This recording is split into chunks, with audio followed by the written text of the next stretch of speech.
da saúde, quero falar sobre a fibromialgia. A fibromialgia, ela é considerada uma síndrome, porque ela possui várias condições. E dentre essas condições clínicas, uma que mais a caracteriza é a dor crônica generalizada em todo o corpo. E quem sofre do problema sabe muito bem do que é que eu estou falando, né? Especialmente nos tendões e nas articulações.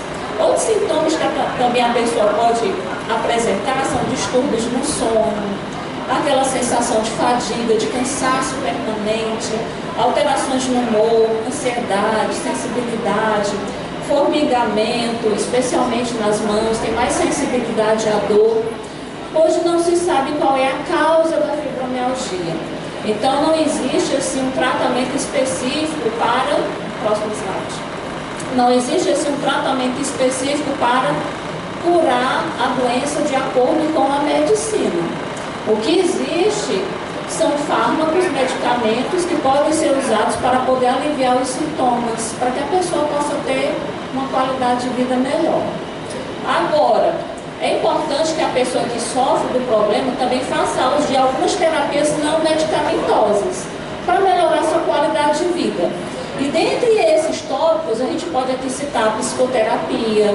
É interessante a pessoa fazer uma terapia para que ela possa saber gerenciar melhor as dores, os sintomas que ela sente, gerenciamento do estresse, aprender algumas técnicas de relaxamento, massagem ajuda bastante no relaxamento muscular, já que é uma das partes acometidas, né, na doença. Hidroterapia excelente, fazer atividade física, começando aos pouquinhos e avançando na medida que a pessoa suporta. E cuidados na alimentação. Próximo slide.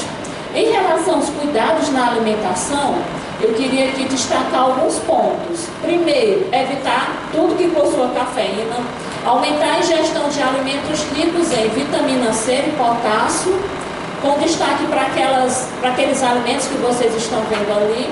Alimentos ricos em cálcio, como couve, brócolis, agrião, feijão, alimentos ricos em magnésio, como as sementes de um modo geral.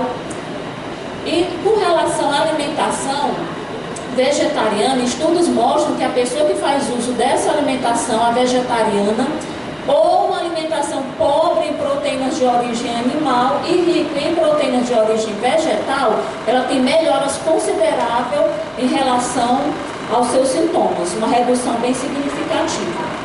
E aí então a recomendação final é você incrementar o uso de alimentos de fonte de origem vegetal, frutas, vegetais, cereais integrais, hortaliças, e evite a ingestão de alimentos industrializados, alimentos ultraprocessados, que eles são inflamatórios por si mesmos, e a gente sabe que a fibromialgia se caracteriza por uma doença inflamatória. Então, substitui, exclui tudo isso daqui.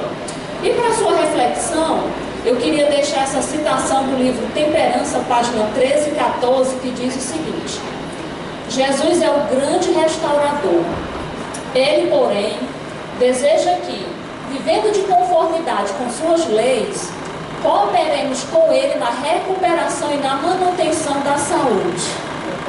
Quando fazemos tudo o que podemos para ter saúde, então podemos esperar que os resultados benéficos se sigam. E podemos, com fé, pedir a Deus que abençoe os nossos esforços para preservar a saúde. Ele responderá então a nossa oração, caso seu nome possa ser assim glorificado. Então que Deus te abençoe e te ajude a cada dia a ser um cooperador com Ele na preservação da sua saúde, como templo e morada do Espírito Santo.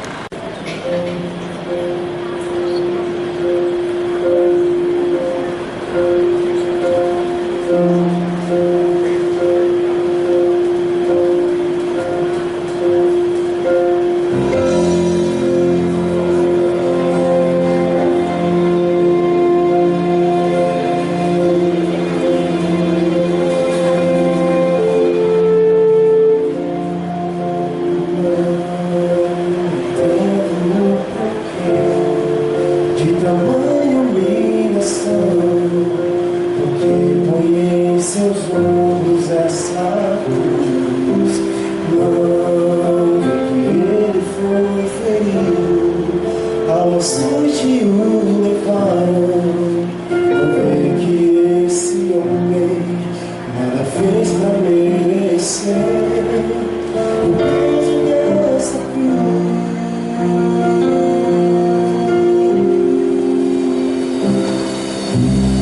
Deus ficou desalentado, quase mete sério em cima. Levado sobreviu a acusação.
Desejo a todos um feliz sábado.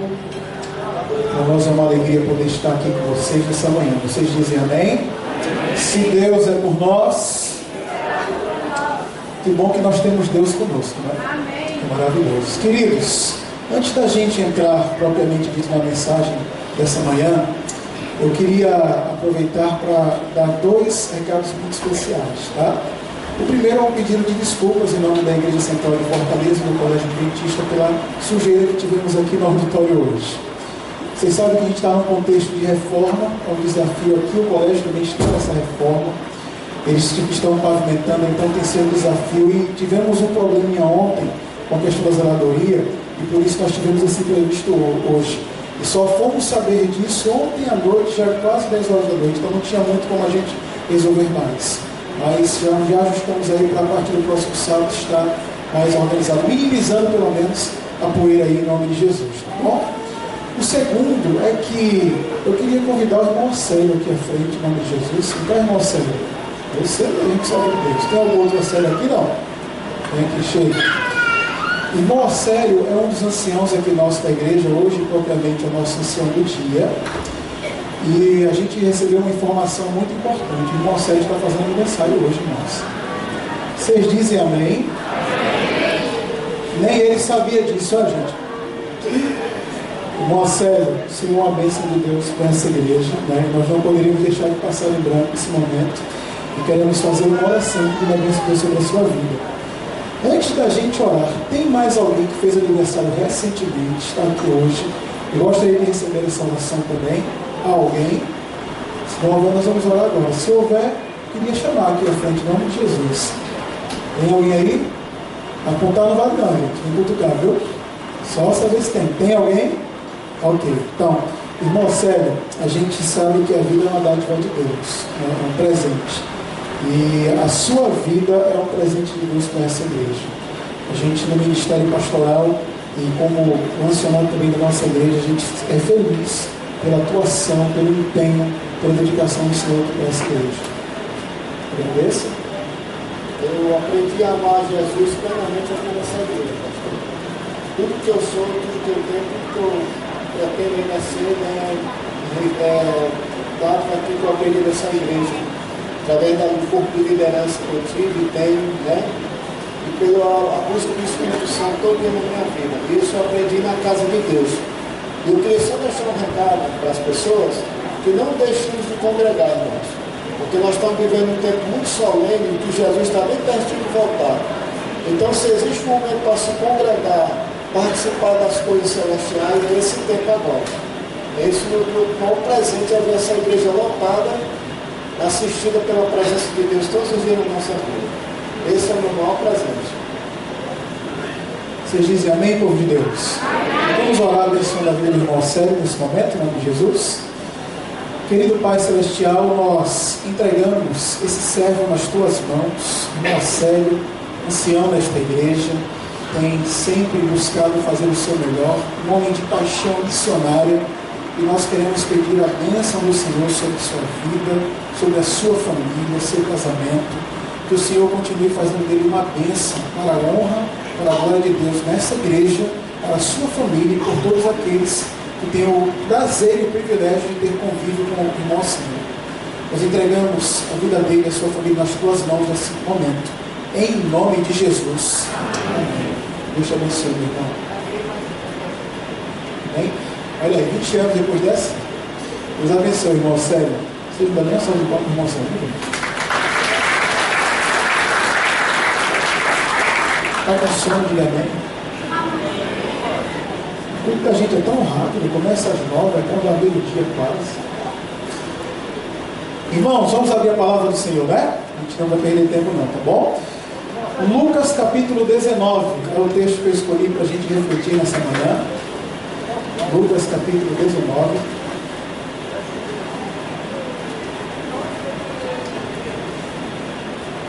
Quem encontrou aí, diga amém. A história vocês conhecem bem. E eu quero trabalhar com vocês um pouquinho da vida desse personagem famoso das Escrituras Sagradas, porque tem algumas lições espirituais que valem a pena a gente estar lembrando e constantemente estar em nossa mente, tá bom? Lucas 19, 1 a 10, fala da história de um publicano chamado... Vamos ler juntos a história. Jesus entrou em Jericó e atravessava a cidade. Havia ali um homem rico chamado Zaqueu, chefe dos publicanos. Ele queria ver quem era Jesus. Mas sendo de pequena estatura, não o conseguia por causa da multidão. Assim correu adiante e subiu numa figueira brava para vê-lo, pois Jesus ia passar por ali. Quando Jesus chegou àquele lugar, olhou para cima e lhe disse: Zaqueu, desça depressa, quero ficar hoje em sua casa. Então ele desceu rapidamente e o recebeu com alegria. Todo o povo viu isso e começou a se queixar. Ele se hospedou na casa de um pecador. Mas Zaqueu levantou-se e disse: olha, Senhor, estou dando a metade dos meus bens aos pobres, e se alguém extorquir alguma coisa, devolverei 4 vezes mais. E Jesus lhe disse: hoje o quê? Houve salvação nessa casa, porque o Filho do Homem, porque esse homem também é filho de Abraão, pois o Filho do Homem veio buscar e salvar a quem, queridos? O perdido. Tem alguém perdido aqui?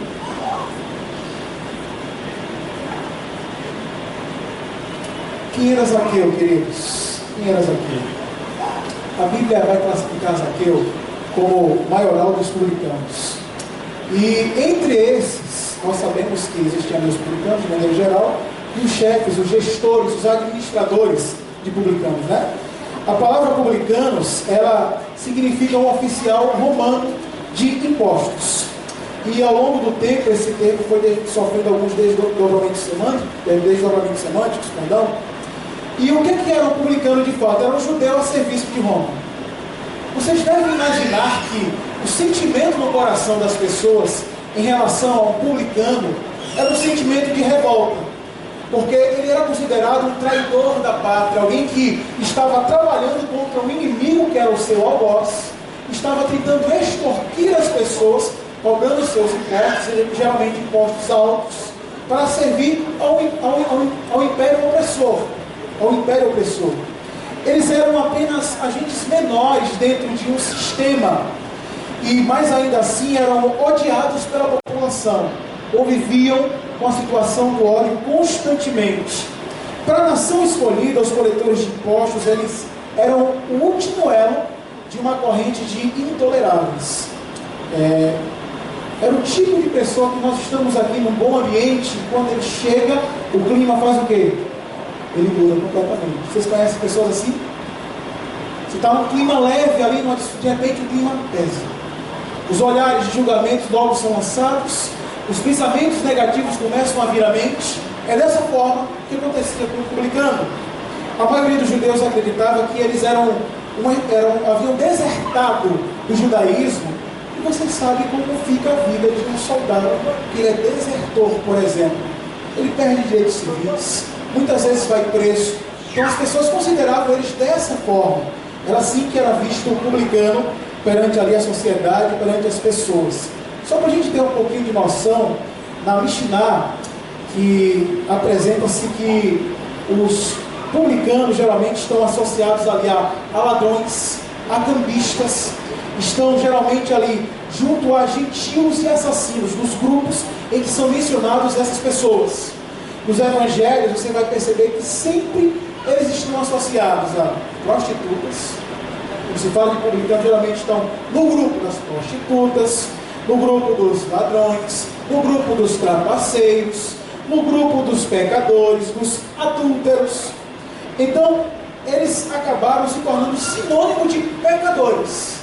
Assim era visto o publicano. Os publicanos, queridos, eles não podiam, por exemplo, pertencer à comunidade farisaica. Tem um outro sermão dessa mesma série que eu trabalho, onde eu explico um pouquinho do processo que existe para alguém se tornar um fariseu naquele período, né? Nos períodos bíblicos. E era interessante que o grupo dos fariseus, eles tinham um número limite, passou desse número, ninguém entrava mais. Existiam algumas regras para você pertencer a esse grupo e se firmar nesse grupo. E o que acontece? Um cobrador de impostos jamais teria a possibilidade de entrar no grupo de um fariseu. E a gente às vezes brinca de forma pejorativa, né? Ô fulano é um fariseu. A gente usa esse termo assim de forma pejorativa. Mas naquele tempo, ser fariseu era algo, uma classe de elite religiosa. Era algo que era bem visto aos olhos das pessoas. O publicano jamais poderia ser fariseu. E se um fariseu se tornasse coletor de impostos, ele automaticamente ele era expelido. Ele era expulso do grupo dos fariseus. Socialmente, os publicanos, eles passavam a viver em ostracismo. Havia meio que uma rejeição, que eles ficavam isolados. Eram privados de direitos civis. Alguns desses concedidos até a bastardos. E não sendo um político ou membro do clero, é interessante que Jesus ele se associou a essas pessoas. E a gente vai começando a pensar, diante de uma cultura social que pensava dessa maneira, como é que não ficava a mente das pessoas de maneira geral? Vamos utilizar aqui, contextualizando o nosso momento, a mente das pessoas da igreja. Ao verem Jesus se associando com esse tipo de gente, é que a gente pode dizer assim. Obviamente, o senso dessas pessoas foi chocado de uma forma aterrorizante, né? Chamaram um coletor de impostos para se associar livremente, sentar com esse à mesa. As pessoas não se sentavam à mesa com qualquer pessoa. Geralmente você sentava-se à mesa com pessoas com quem você tem um vínculo, uma amizade profunda. Então, quando alguém queria sentar-se à mesa com você, ele queria o quê?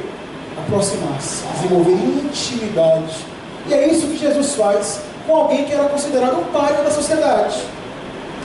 E embora para a mente judaica a gente possa imaginar que a riqueza era um sinal de prosperidade e da bênção de Deus, os judeus viam dessa forma, a riqueza era vista como um sinal de bênção de Deus e prosperidade. A profissão dele socialmente o condenava, porque para o povo ele havia construído seus bens às custas de quê? De roubo, de corrupção e de... É como a gente geralmente costuma olhar e julgar as figuras que nós temos corriqueiramente vendo aí no mundo político. Como é que a gente geralmente usa? O cara começa a mostrar os bens de político, pessoal, ladrão, começou a fazer isso com o dinheiro das pessoas. Não é assim que a gente enxerga? Era da mesma maneira que as pessoas enxergavam o publicano. Era da mesma forma. E é interessante que a gente leu no verso 8. Qual foi a declaração de Zaqueu no verso 8? Olha aí para mim, por favor. Quem lembra que está aí no verso 8, que a gente leu agora há pouco? Olha aí na sua Bíblia. Resolvam dar aos pobres o quê? Se ele estava desejoso de restituir aquilo que havia defraudado, ele não se acusou, mas ao mesmo tempo ele deixa no ar a ideia de que provavelmente ele havia feito isso. Ele havia sido corrupto. Essa era a ideia que estava aqui sendo colocada. E eu lembro de um pensamento de Shakespeare que ele diz que o que importa não é o que você tem, mas quem você tem. Quem você tem. A gente analisa aqui a história de um homem que tinha uma estabilidade financeira, coisas que a gente hoje cultua em nossa geração, ou almeja em nossos dias. Era um homem que possuía uma boa família, é outro valor que a gente geralmente atribui para que a gente possa ter uma boa vida, mas era um homem sem amigos, era um homem que estava sendo rejeitado pelos preconceitos de uma nação que culturalmente já era o quê? Opressora. Ele estava condenado a viver uma vida infeliz, mesmo tendo alcançado coisas que para nós, ainda hoje, são coisas que nós consideramos como sinal de quê? De coisas boas, grandeza, status, fama, recursos, poder. Ele alcançou tudo isso, mas estava condenado a uma vida infeliz. Isso me lembra, me faz pensar a seguinte questão: que tipos de riquezas a gente está almejando para a nossa vida? Que tipo de riquezas você tem almejado para si mesmo? Hoje Deus está nos convidando, queridos, através dessa história, a fazer uma avaliação das nossas prioridades. Eu digo isso para vocês com carinho no coração, porque, embora a gente cultive grandes sonhos, todos vocês têm sonhos, sim ou não? Sim ou não? Sonhos. Nós não temos sonhos no nosso coração. Mas a pergunta é, até que ponto vale a pena alguns sacrifícios que a gente escolhe fazer para alcançar esses sonhos? Onde nós mais estamos investindo, por exemplo, os nossos recursos? E a resposta para isso, muito obrigado, Senhor. A resposta para isso é muito reveladora, porque a Bíblia diz que onde está o teu tesouro, estará também o teu quê? Quer saber onde estão as tuas prioridades? Começa a olhar onde você mais tem investido. É sadia sob a lente da Bíblia a maneira como estamos lutando para alcançar os nossos sonhos. Quando nós colocamos numa ordem de prioridades, eu vou dizer aqui para vocês, por exemplo, Deus, família, igreja, trabalho. Qual o grau de importância essas coisas de fato têm tido em nossa vida e a ordem dos fatores aqui altera o resultado daquilo que nós almejamos na vida? Estão essas prioridades no lugar certo ou outras prioridades que você tenha? Porque por sua profissão, Zaqueu, ele abriu mão de muitas coisas. A primeira delas foi a dignidade pessoal. Como assim, pastor? Ele desejava instituir, como eu já mencionei, e por isso já indica que ele havia se corrompido. Ou seja, ele se envolveu na corrupção para alcançar aquilo que ele almejava. Pense como a família desse homem, quando chegava, por exemplo, vamos dizer, na sinagoga, os olhares atravessados. As pessoas julgando que aquilo que eles tinham de patrimônio eles tinham conseguido porque tinham roubado dos seus vizinhos e amigos ali, cobrando impostos. Imagine o repúdio religioso, e a gente sabe como é nocivo quando a gente recebe um olhar de julgamento das pessoas.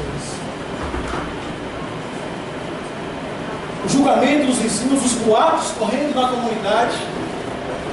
Será que vale mesmo a pena passar por situações como essas por dinheiro, status, posição?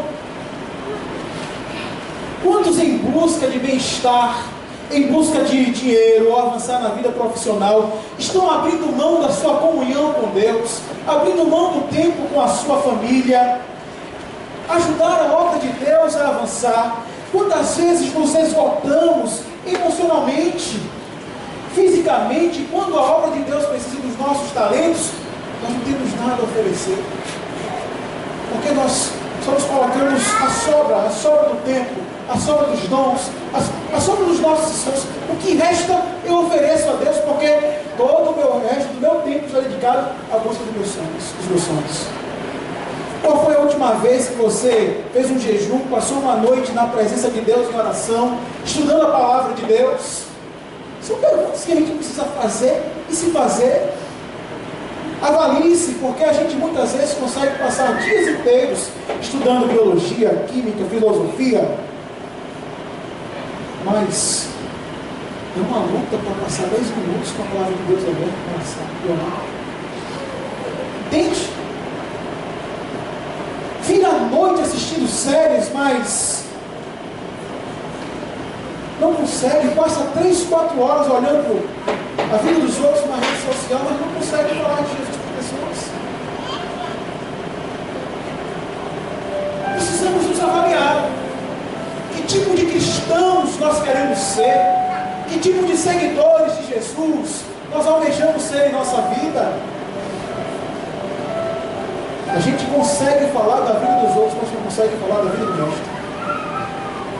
É terrível. E ainda assim pensamos que estamos caminhando para... Existe uma diferença entre estar no caminho correto e achar que estamos andando no caminho correto. Existe uma diferença entre isso. Sempre vai existir dinheiro para ter um bom smartphone.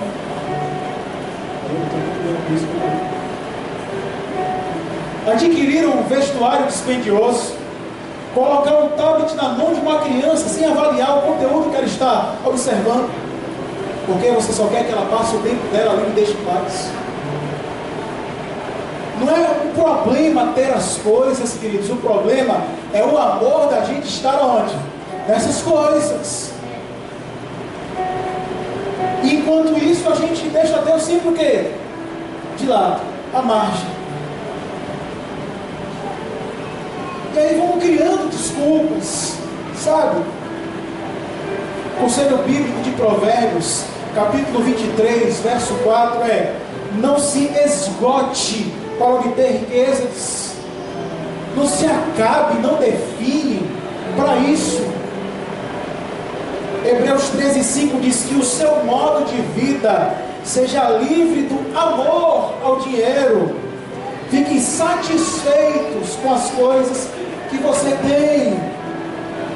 Provérbios 11:28 diz que quem confia nas suas riquezas cairá. É bíblico. Eu digo, Jesus está falando contra o dinheiro ou com a maneira como lidamos com ele? Você entende a situação? Você faz algumas perguntas. Eu vou fazer essas perguntas aqui só para a gente pensar juntos. Eu sou atraído por esquemas de enriquecimento rápido?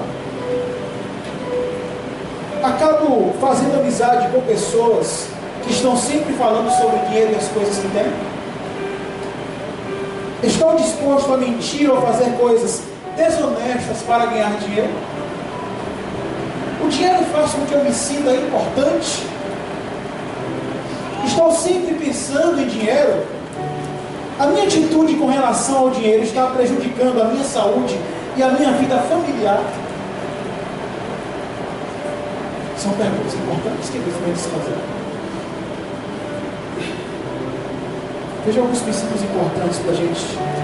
Quando Zaqueu estava buscando um caminho de mudança, um recomeço em sua vida, ele começou buscando de forma pessoal ter uma experiência com quem?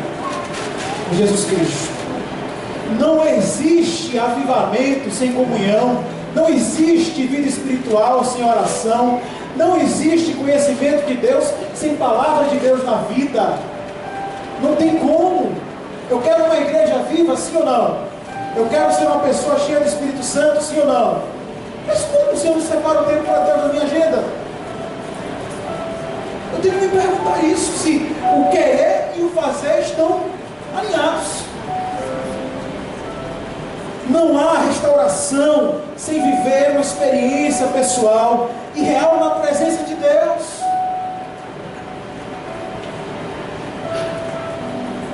Tempo a sós com o Senhor. O segundo aspecto da vida de Zaqueu que nos leva a refletir nessa manhã tem a ver com arrependimento. Porque arrependimento não é apenas um sentimento que fica só por isso mesmo, não fim em si mesmo. Arrependimento tem que gerar mudança, tem que gerar transformação, tem que gerar mudança de rota. E ali, na história de Zaqueu, nós vemos as evidências de um arrependimento genuíno. Que evidências são essas, pastor? Primeiro ali há um quebrantamento de coração. Nós vimos ali o homem se esvaziando de si, renunciando de forma humilde, ouvindo e fazendo aquilo que Jesus falou, e se prontificando a ter atos ali de uma mudança na sua vida. O segundo aspecto é o desapego ao dinheiro, que está ali, quando ele fala em doar aos pobres a metade dos bens. Ele está dizendo, olha, eu realmente me corrompi por isso, eu errei, mas eu estou vendo que não vale a pena, é melhor estar em harmonia com o Senhor. É isso que Zaqueu está dizendo aqui. O terceiro aspecto, que ele expressou publicamente a sua mudança de vida. Uma vez que a mudança aconteceu, ele não teve vergonha de falar, eu mudei, eu sou outra pessoa. Sabe gente que tem medo e vergonha de testemunhar que é crente nos campos que passa? Porque fica com medo da maneira como as pessoas vão rotular porque é fiel. Pensa nisso comigo, tá? Expressou publicamente sua mudança, ignorou o julgamento daqueles que colocavam para baixo. Olha, queridos, eu vou dizer para vocês. Tem uma frase popular que diz assim, ó, como é que é, meu Deus? Cuide da sua Faça seu nome que a sua caveira já tem quem faça. Você já ouviu esse ditado aí? Nunca ouviram não? Faça teu nome que a tua caveira já tem quem faça. O que tem de gente querendo botar você para baixo, você quer ver um exemplo disso? Comece a falar muito da sua felicidade, das suas conquistas, das coisas boas que você conseguiu na vida, perto das pessoas, você vai perceber a reação delas. Geralmente, quem não gosta de você começa a se incomodar com o seu crescimento, com a sua felicidade. É assim. É assim. Para colocar para baixo tem muita gente. A gente precisa botar as pessoas para cima, diga amém. Botar as pessoas para avançar, continuar seguindo na direção do reino de Deus. O terceiro aspecto está aqui, é a restituição. Sim, restituição, pastor. Tá, eu me arrependi, eu pedi perdão, mas eu não devolvo às pessoas aquilo que eu roubei. Eu continuo errado. Falta eu pedir perdão, não me exime da minha responsabilidade de pagar aquilo que eu devo.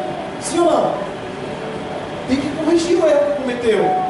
Então Zaqueu se levantou e disse: Senhor, Senhor, exorto para os pobres a metade dos meus bens, se alguma coisa não defraudar alguém, restituo 4 vezes mais.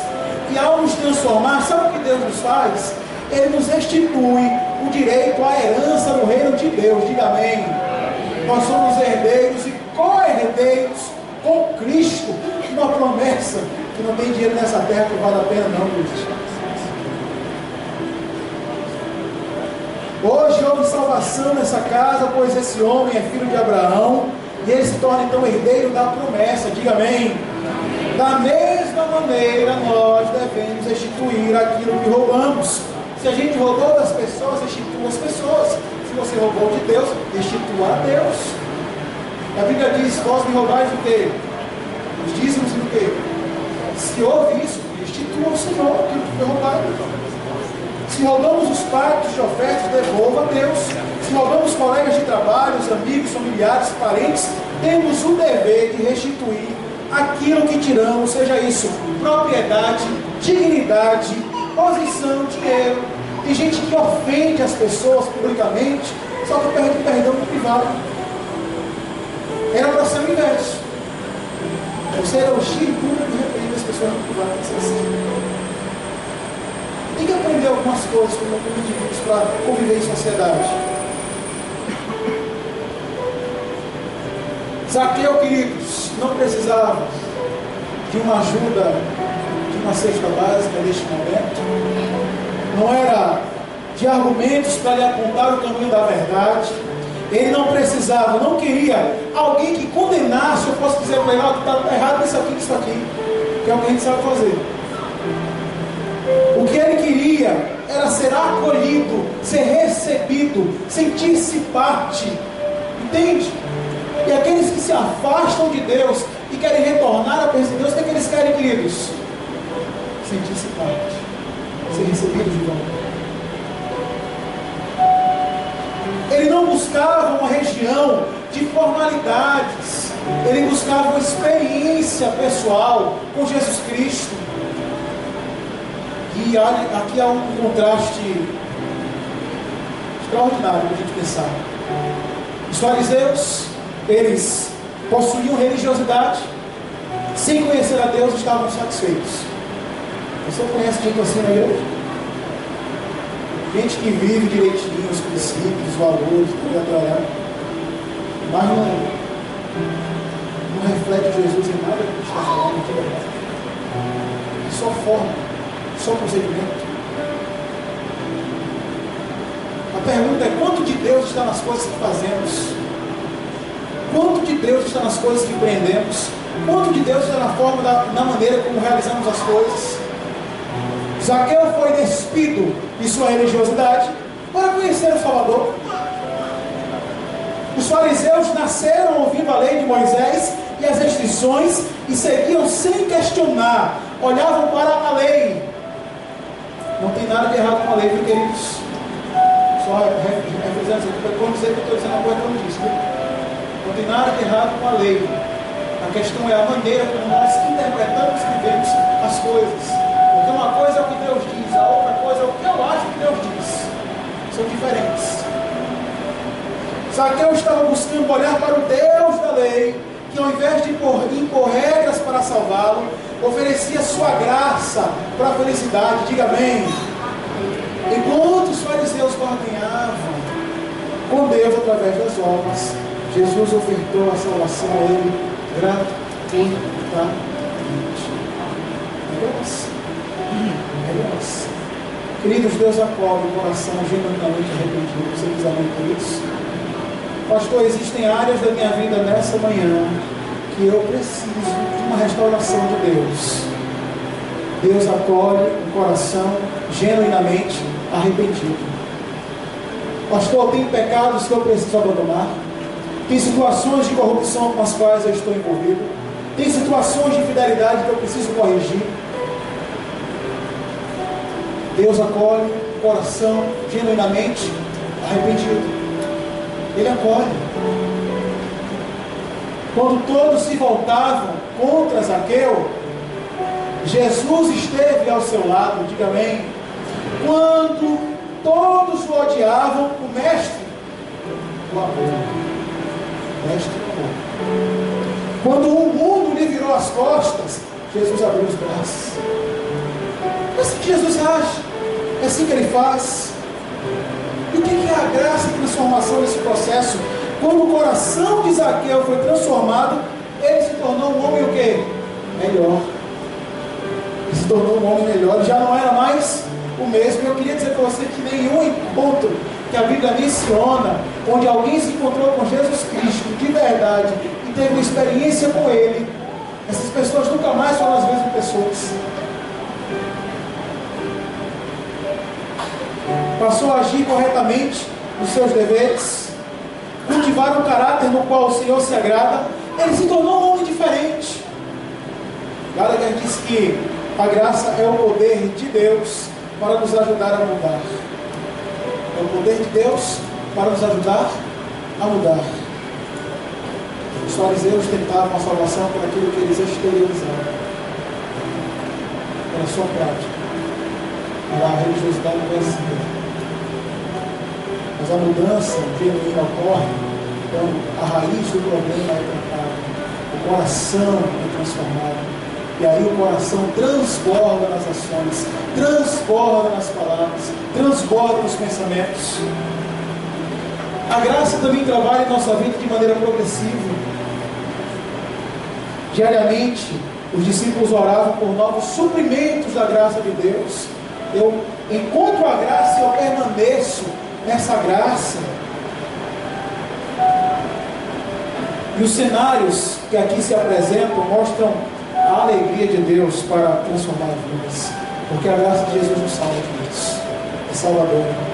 Nós não estamos falando aqui de uma graça barata, onde a gente fica barganhando com Deus para tentar limpar a consciência culpada de pecados premeditados e acariciados, mas de uma graça que muda toda a nossa natureza, restaura a nossa maneira de ser, de falar, de pensar, de agir, quem somos.